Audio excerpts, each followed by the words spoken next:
Hey guys, welcome back to the channel. It's your girl Lori. I had someone reach out to me on, it might have been TikTok or Instagram, one of them. And they said, can you do maybe a YouTube or a conversation on toxic work environments, like while you're at work and boundaries. So here's the deal, right? And it's something that I'm always going to say, and it's going to come off not cavalier, but it's going to come off very flippant, but I want to go into it and break it down. You never stay somewhere that's uncomfortable for you, right? So you're like, okay, well, that sounds fabulous. That sounds great. But what do I do okay, here's the thing. And this is why, so there's a deeper issue, right? That you put up with toxic work environment. There's an assortment of things. One could be the fact that you're a people pleaser. Two might be that you don't like confrontation. Three, and probably the most important, is the financial stability that you may or may not have or that you're striving for. But let me explain something to you. Your mental health is extremely important. All right, you got to hear that. If you're at a job and you feel imprisoned to that job, it is your responsibility to look for an exit strategy. This means if you know it's a toxic situation, you don't really vibe too well with the coworkers, you're getting a lot of flack from the boss is kind of talking to you any way that they feel like it. Your boundaries are relevant across the board. You don't just have boundaries with mom and then boundaries with work. No, you have one set of boundaries that's to protect your peace and your mental health. One set. This is for anyone. So if your boss starts yelling at you, you don't just sit there and take it because it's your boss and you're afraid of losing your job. That's being imprisoned to the financial obligations that you have. Valid, you need the money, but just hear me out on this. If somebody is coming at you sideways, I don't really care who it is, okay? I don't care who it is. You say, I do not allow myself to be spoken to that way. Not, I don't want to be spoken to that way. I don't want to be spoken to that way. It's kind of like vague. I do not allow myself to be spoken to that way. And then you walk off. If they fire you for it, there's a couple things that can go down. It may be a lawsuit. It may be, hey, I need to get out of this work environment. But when because you have to understand, this is like your work family that's not chosen. And to be honest, your birth family is only chosen to a certain level, right? Which is why your family doesn't have to be biological family. So when you're in that headspace, okay, when you're in a space of feeling imprisoned and indebted to the job, you aren't looking for the solution in the problem. This is where you look for the solution. You can't worry about why Becky in finance is driving you crazy. Becky in finance might be having personal issues, and Becky in finance may always be annoying to you. You can't change Becky in finance, but you can change you. So no, it might not be so easy to just quit your job and then go get another job tomorrow. Of course not. But when you know that you have a plan in motion, so let's say it's really toxic, you just can't, it's just not good for your mental health. Sunday comes, let's say you're a Monday through Friday. Sunday comes, you're a nightmare because all you're thinking about is like, oh my God, I gotta go back there tomorrow.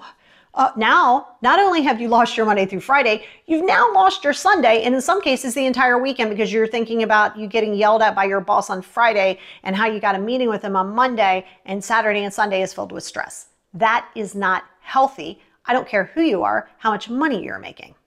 When you are holding yourself, when you are telling yourself you have to have this, you are really allowing yourself to be treated anyway and then carrying all of this drama. You can't change people, but you can change the role in which they play. So you look for, and this is in any situation, there is a solution to be found. Might not be obvious, but there's a solution to be found. So what you do is you look, you say, okay, this isn't serving my best interest. Now, keep it real, right? You're not just going to get up every day and it's going to be farting glitter, sunshine and roses every single day. Facts.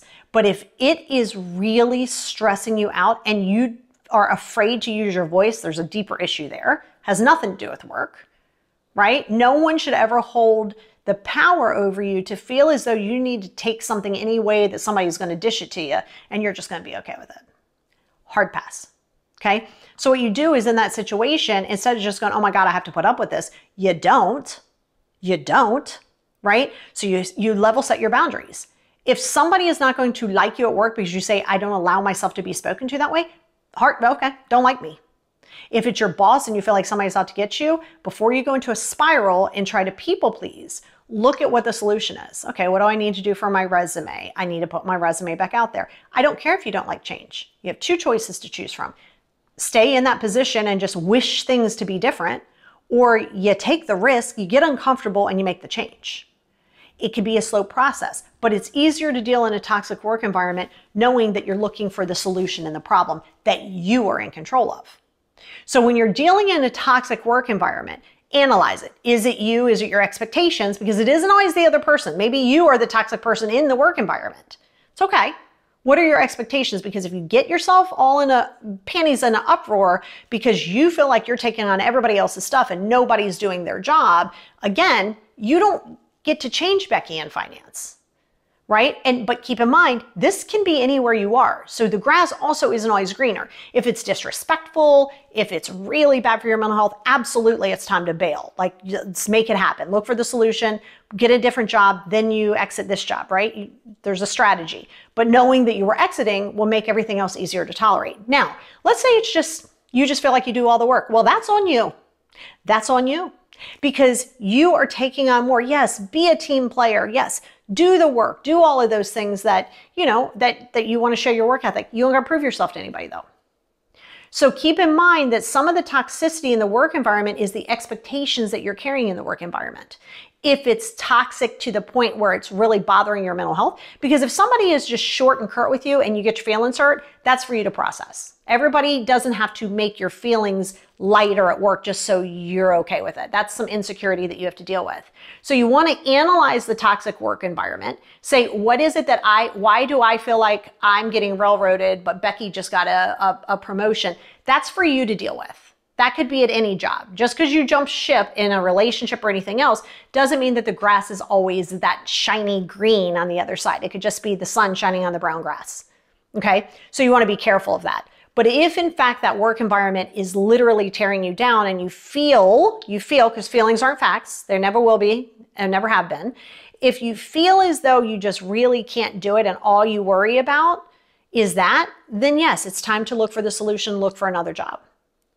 But keep in mind, no matter where you are, people are still people. And if you're going to sit there and be angry because you're pulling more of the work, don't just stay till 10 o'clock at night because you're trying to prove some point and everybody else is out at 2 and now you're mad at everybody else.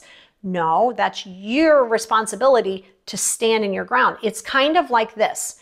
If you have sick time in your bank, you have sick time. You have like 20 hours of sick time and you're going to take a day. Doesn't matter if you're taking a mental health day. Doesn't matter if you have a cold. Doesn't matter what you got. Stop ever explaining, I'm not coming in today. I'm taking a sick day. That's all you need to say. As long as you have the time, don't go into the whole diatribe of what it is. That's oversharing and over-explaining. You are now opening yourself up for debate. It's not a thing. You have the time assigned to you. I don't care if they don't like it. It's there for you. So you want to really assess your boundaries. You want to really assess the situation and your expectations. Okay? Until you hold your boundaries, that means if you have time off and people are blowing your phone up, they can go right to voicemail. I mean, barring it being like a fire emergency, there's always those exceptions, but make that the exception and not the rule. So that's a little bit on workplace toxicity. Also check yourself and lower your expectations if they're entirely too high and protect your peace. Get out if that's warranted.